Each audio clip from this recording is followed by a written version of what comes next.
jenama Thailand tetapi buatan China. Okay guys, hari ni kedai Wan Cina datang dengan stok baru rim Thailand tetapi buatan China. Macam pelik kan, rim Thailand buatan China.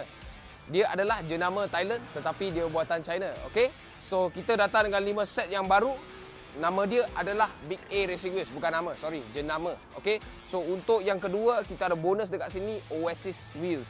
Satu set lah 16 inci. Okay, yang Big A Racing Wheel ini kita datang dengan 2 set 18 dan 3 set 20 inci. Okay, flow foaming punya rim kita boleh nampak dia ada lining lah. Okay, tetapi lining ni agak kasar sikit lah berbanding dengan yang lain lah. Okay, so tapi ini memang cantik kualiti dia. Kita boleh nampak dengan cap dia sini alloy. Dia jual sekali, dia bukan jual asing. Okey, nampak logo dia sini A dengan Vampire. Kenapa Vampire tau? Dia nak ambil wang korang macam Vampire. Vampire ambil darah orang. Rim ni dia nak ambil wang korang. Sebab terlalu cantik design dia. Pasang dekat kereta memang nampak mantap. Okey. So untuk 20 inci, spek dia adalah 20 x 9.5 offset negatif 5. Pasang dekat kereta terus auto nampak terkeluar. Okey. So untuk yang 18 pula, 18 spek dia adalah 18 x 9 offset kosong. 6 x 139.7 juga. Okey, ini adalah semua PCD untuk kereta Toyota Hilux, Toyota Hilux, Toyota saja. Foto nak lagi lah. Ford Ranger, Mitsubishi Triton, banyaklah. Okey.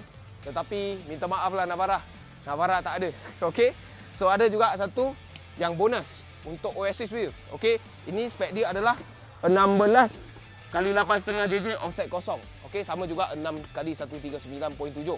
Ini semua nampak macam off-road sebab apa? Nampak bibir dia berapa dalam, tetapi dalam dengan sport punya design. Okey. So ini adalah kombinasi untuk rim sport dan juga off-road. Nampak? Bibir dia berapa besar. Okey, bibir ni pun besar, bibir ni pun besar. Okey, ini adalah rasanya tiruan lah, sikit tiruan design dari Lenso lah. Sebab Lenso pun ada design ni. Okey. Tetapi ini warna Lenso tak ada. Okey, hitam mati dekat bawah, atas dia sini dia matte brush. Nampak macam ada muka kilat sikit tetapi yang dia buat dia pakai lacquer matte. So nampak lagi garang. Okey, so itu saja untuk video kali ni. Kalau korang suka video kali ni, tolong like, share dan komen dekat bawah apa yang korang nak tengok seterusnya. Nak cari rim A Vampire atau Big A Racing Wheel ni, boleh cari Wan Cina. See you next video.